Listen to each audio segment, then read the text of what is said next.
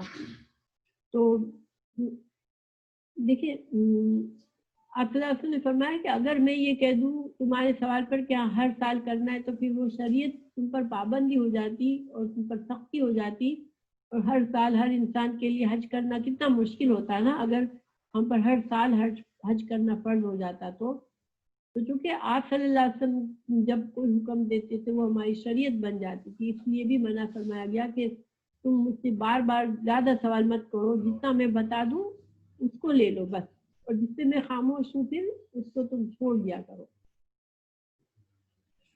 تو اسی طرح عیسیٰ علیہ السلام کی قوم نے بھی کیا کہ حضرت عیسیٰ علیہ السلام سے کہا کہ کیا تمہارا رب، آپ کا رب آسمان سے پکا پکایا کھانا ہم پر نازل کر سکتا ہے؟ دیکھیے یہ بہت اچھا سوال نہیں تھا، اس لیے کہ نبی صلی اللہ علیہ وسلم ان کے حضرت عیسیٰ علیہ السلام جو ہیں وہ آپ کو دین بتا رہے ہیں، تو آپ کیا پکا پکایا کھانا آسمان سے منگانے کی فرمائش کر رہے ہیں؟ تو اللہ سبحانہ تعالیٰ نے اس پر بھی کہا تھا کہ اگر میں نازل کروں گا قرآن معاہدہ نازل کروں گا تو پھر جتنے اس کے بعد بھی ایمان نہیں لایا اس کو پھر بہت سخت عذاب ہوگا۔ تو پھر یہ اس طرح کی مثالیں ہمیں بتائی گئی ہے قرآن میں کہ ہمیں بچنا چاہیے اس طرح کے سوالات سے۔ تو جیسے ایک مثال، بہت سے لوگ قضائے عمری کا بار بار سوال کرتے ہیں، کیا قضائے عمری جو ہے وہ ہم پر فرض ہے؟ اگر کئی سالوں تک زندگی میں ہم نے نماز نہیں پڑھی اور پھر ہم نے نمازیں باقاعدہ پڑھنا شروع کی تو کیا ہم قضائے عمری کر سکتے ہیں؟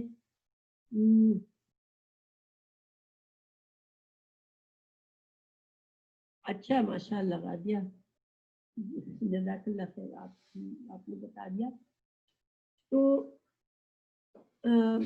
اصل دیکھیں جو یہ بہت مشکل ہوتا اگر آپ صلی اللہ علیہ وسلم ہمیں فرما دیتے کہ جس شخص نے، بعض لوگ عمر کی 40 سال کی عمر تک کوئی نمازوں کا ہوش نہیں ہوتا، پڑھی نہیں پڑھی، مسلمان گھر میں پیدا ہوتے ہیں، پھر ایک دم سے ان کو احساس ہوتا ہے اور دین کی طرف آتے ہیں، نمازیں پڑھنے لگتے ہیں۔ اب آپ صلی اللہ علیہ وسلم کہہ دیتے ہیں کہ جب 40 سال ہو گئے، 50 سال ہو گئے، اب تم نمازیں پڑھنے لگے ہو تو ساری نمازیں پوری کرو، اگر بالکل بلیک اینڈ وائٹ کہہ دیا جاتا تو ہمارے لیے بہت مشکل ہوتا۔ تو اسے حالانکہ یہ اہم حکم ہے، ظاہر نماز کے بارے میں ہے، لیکن ایسے اہم حکم میں بھی نہ قرآن میں کہیں آیا نہ حدیث میں آیا، اور اس کی وجہ یہی ہے کہ ہمارے لیے دین کو آسان کیا گیا ہے، تو ہم آسان سے آسان طریقے پر زندگی گزارے اور دین پر صحیح طرح سے چلے۔ پھر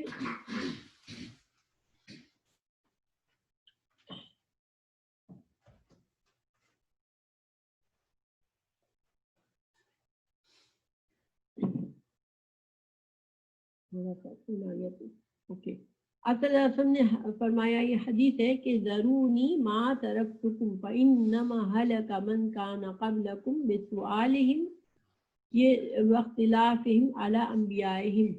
یہ دوسری حدیث حضرت ابو ہریرہ سے ہے کہ میں تمہیں جس عمل میں جہاں چھوڑ دوں مجھے وہیں رہنے دو، یعنی کہ میں اگر بہت تفصیل نہیں بتا رہا ہوں کسی حکم کی تو پھر تم خود بھی بہت زیادہ ڈیٹیل مت مانگو، کیونکہ پھر بہت سختی ہو جاتی ہے۔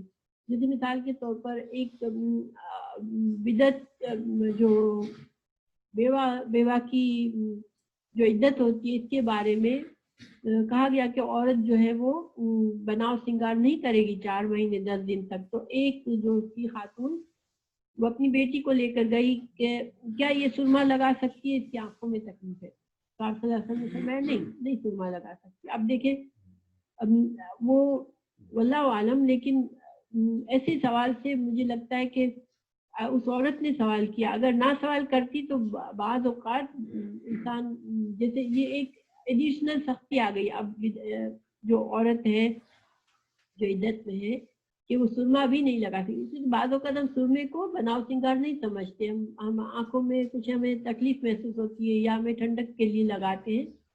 لیکن اس عورت نے جو خاص سوال کیا کہ کیا میری بیٹی اس کا شوہر مر گیا ہے, یہ عدت میں ہے, تو کیا یہ سرما لگا سکتی ہے؟ کیونکہ سوال کیا اور آپ نے منع فرما دیا تو اب یہ عدت میں عورت جو ہے وہ سرما تک نہیں لگا سکتی, یہ پابندی ہے. تو یعنی کہ مقصد کیا ہے کہ دین کو آسان رکھا گیا اور منع بھی فرمایا گیا کہ تم, اور اسی وجہ سے جو صحابہ کرام تھے وہ سمجھتے تھے اور بہت کم سوالات کیے صحابہ کرام نے جن کا قرآن میں جواب آیا ہے یا آپ صلی اللہ علیہ وسلم سے انہوں نے جو سوالات کی حدیث سے پتہ چلتا ہے. لیکن ان کی کوشش کیا ہوتی تھی کہ آپ صلی اللہ علیہ وسلم کو غور سے سنے اور جو بات سمجھ میں آئی اس لحاظ سے عمل کرے. اور ہمیں بھی اسی طرح سے دین کو سیکھنا چاہیے کہ شکوک شبہات میں نہیں پڑھنا چاہیے. ہاں کیا ہم بالکل سوال نہیں کر سکتے یہ مطلب نہیں ہے, ٹھیک ہے, بعض چیزوں کی ہمیں وضاحت چاہیے ہوتی ہے اس لیے کہ ہمیں پوری طرح سے بات سمجھ نہیں آتی تو ہماری نیت وضاحت کی ہے, وضاحت چاہتے ہیں, بات کو سمجھنے کے لیے چاہتے ہیں, تو یہ سوال اچھا ہوتا ہے کیونکہ اس سے دوسرے سننے والوں کو بھی فائدہ ہوتا ہے. جیسے کلاس میں 10 لوگ ہیں تو اگر شاید کچھ لوگ خاموش ہو جاتے ہیں کہ نہیں ہم سوال نہیں کرتے, لیکن ان کو بھی الجھن ہو رہی ہوتی ہے کہ یہ بات پوری سمجھ میں نہیں آئی, لیکن کوئی ایک سوال کر دیتا ہے تو ان کو بھی وضاحت مل جاتی ہے. تو وضاحت حاصل کرنے کے لیے ہم سوال کر سکتے ہیں. دوسرا بات کو اگر کوئی ہمارے ساتھ کوئی مسئلہ پیش آ رہا ہے, کسی سچویشن میں آ گئے ہیں, جیسے اب کسی کے گھر میں سپوز کہ کوئی کسی کا انتقال ہوا ہے, وراثت کے معلومات پوری طرح سے نہیں ہے, شیور کرنا ہے کہ اب اس کی ورثے کا کیا کریں, تو اس طرح سے سمجھنے کے لیے عمل کرنے کے لیے سوال کرنا اچھی بات ہے, ٹھیک ہے. یہ کہ انسان جاہل رہے مگر سوال نہ کرے یہ مطلب نہیں ہے, مگر کیسے سوالوں کی منع کیا گیا ہے جو حجت بازی کے لیے کیے جاتے ہیں یا ٹال مٹول کے لیے کیے جاتے ہیں. تو دیکھیں بعض اوقات ہم بچے کو کچھ کرنے کو کہتے ہیں, اس کی نیت نہیں ہوتی تو وہ الٹے سوالات کرتے رہتا ہے. تو اس طرح سے جس طرح سے گائے کا حکم آیا اور ان کی نیت نہیں تھی کہ گائے کو ذبح کرے, کیونکہ گائے کی ان کے دلوں میں بنی اسرائیل کے دلوں میں گائے کی ایک طرح سے کچھ عقیدت تھی, کیونکہ انہوں نے ہمیشہ فرعونیوں کو گائے کی پوجا کرتے ہوئے دیکھا تھا. تو ظاہر جس ماحول سے آئے تھے تو ان کے دل میں بھی گائے کو ان کو یہ تھا کہ شاید اس کی کوئی حرمت ہے, عقیدت, تو اس کی عقیدت تھی ان کے دلوں میں, تو وہ چاہتے نہیں تھے کہ گائے کو ذبح کرے, تو وہ بار بار سوال کر رہے تھے. تو اس طرح سے سوال کرنا ٹالنے کے لیے یا عمل نہ کرنے کے لیے یا اپنا صرف علم جتانے کے لیے, اپنی طرف لوگوں کی توجہ کرنے کے لیے انسان سوال کرتا ہے, بس بلا وجہ اپنے آپ کو بہت زیادہ عقل مند ظاہر کرنے کے لیے سوال کرتا ہے. تو یہ سارے جو ہیں یہ سارے طریقے غلط ہیں, ٹھیک ہے. اور بہت زیادہ بال کی خال نکالنے کے لیے بھی سوال کرنا یہ بھی صحیح نہیں ہے. تو آگے سورہ معاہدہ میں بھی اللہ سبحانہ وتعالی نے فرمایا کہ یا ایھا الذین آمنوا لا تسألوا عن اشیاء ان تبد لکم تسؤکم. اللہ سبحانہ وتعالی نے فرمایا ایمان والو ایسی باتیں نہ پوچھو جو تم پر عیاں ہو جائے تو تمہیں ناگوار گزرے. کیا مطلب ہے کہ دیکھیے حکم تمہارے لیے اور مشکل ہو جائے گا. اگر تم کو ایک آسان حکم دیا جا رہا ہے تو اللہ سبحانہ تعالیٰ تو بھولنے والے نہیں ہے کہ آدھی بات بھول گئے آدھی بات بتائی, نہ اللہ کے رسول صلی اللہ علیہ وسلم بھولنے والے ہیں. تو پھر تم بہت زیادہ تفصیل پوچھ کر اپنے لیے مشکل کرتے ہو کہ تم کو پھر اگر بہت تفصیل بتا دی جائے گی تو تم پر عمل کرنا مشکل ہو جائے گا. اور آپ صلی اللہ علیہ وسلم سے منافقین اس طرح کیا کرتے تھے. آپ کے زمانے میں پتہ ہے مدینہ میں منافقین تھے تو وہ آپ کو صرف ایک طرح سے تنگ کرنے کے لیے یا اس کسی طرح سے چاہتے تھے کہ آپ صلی اللہ علیہ وسلم کے لیے بات کو مشکل کر دیں ہم، تو وہ آپ سے سوالات کرتے تھے. کبھی ان کی نیت مذاق اڑانے والی ہوتی تھی کہ کسی طرح سے مذاق اڑائیں گے ہم، تو وہ اس طرح سے کرتے تھے کہ سوالات کیا کرتے تھے. تو قرآن میں بھی ممانعت آ گئی تھی. جو نیک اور مخلص صحابہ تھے وہ ان کا عمل یہ نہیں تھا.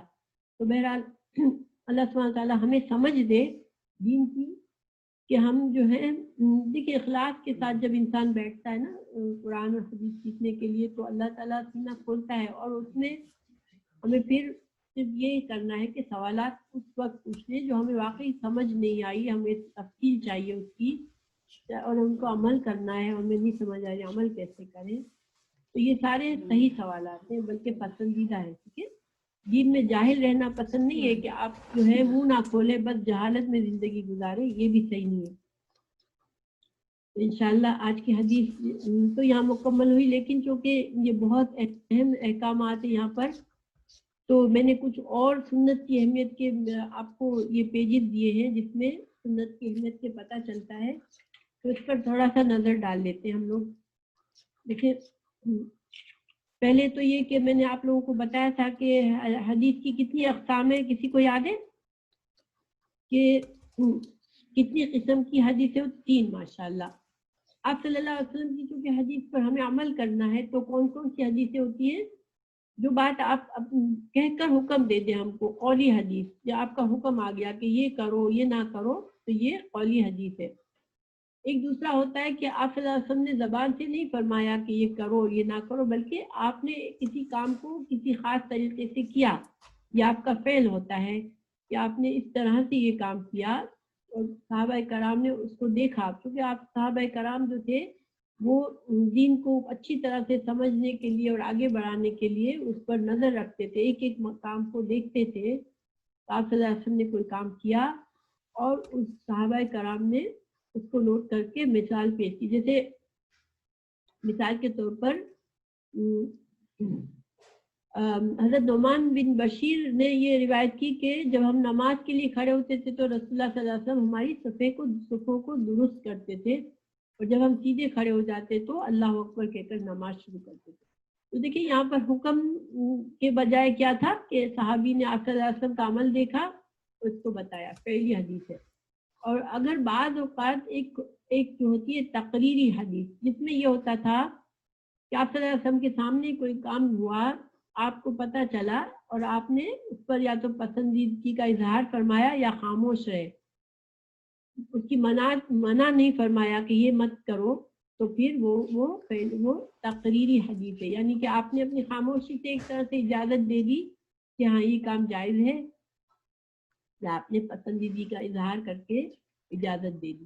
لیکن اگر آپ نے چونکہ آپ شریعت اس وقت شریعت بتائی جا رہی تھی اور آپ کا اتباع ضروری تھا تو آپ فوراً روک دیتے تھے. اگر کوئی کام ایسا ہوتا تھا جو شریعت کے خلاف ہوتا تھا تو آپ صلی اللہ علیہ وسلم فوراً سے روک دیتے تھے. قولی فعلی تقریری. ہاں ماشاءاللہ. اس کی مثال دیکھیں، تقریری حدیث کی مثال بھی ہم دیکھ لیتے ہیں کیونکہ ٹائم کم ہے، اس لیے میں تھوڑا سا عربی کو اسکپ کر رہی ہوں. کہ جب قیس بن عمر کہتے ہیں نبی صلی اللہ علیہ وسلم نے ایک آدمی کو صبح کی نماز کے بعد 2 رکعتیں پڑھتے دیکھا تو فرمایا صبح کی نماز تو 2 رکعت ہے. اس آدمی نے جواب دیا میں نے فرض نماز سے پہلے کی 2 رکعتیں نہیں پڑھی تھی، لہذا آپ پڑھیے. رسول اللہ صلی اللہ علیہ وسلم یہ جواب سن کر خاموش ہو گئے. تو یہ ابو داؤد نے روایت کی. اس حدیث کا کیا معنی ہے کہ دیکھیے آپ کو پتہ ہے کہ فرض صبح جو ہے ہم 2 سنت اور 2 فرض نماز پڑھتے ہیں، اور صبح کی نماز فرض نماز کے بعد سورج نکلنے تک کوئی اور نماز نہیں پڑھی جاتی نا، اس کی اجازت بھی نہیں ہے.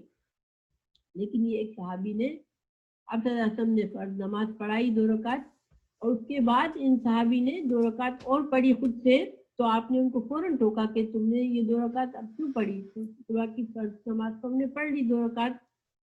تو اس نے ایکسپلین کیا کہ میں وہ جو سنتیں تھی وہ نہیں پڑھی تھی، اس لیے ان کو میں اب قضا کر رہا ہوں یا ان کو اب پڑھ رہا ہوں. تو آپ نے ان کو ٹوکا نہیں. اس کا مطلب کیا ہے کہ کسی انسان کی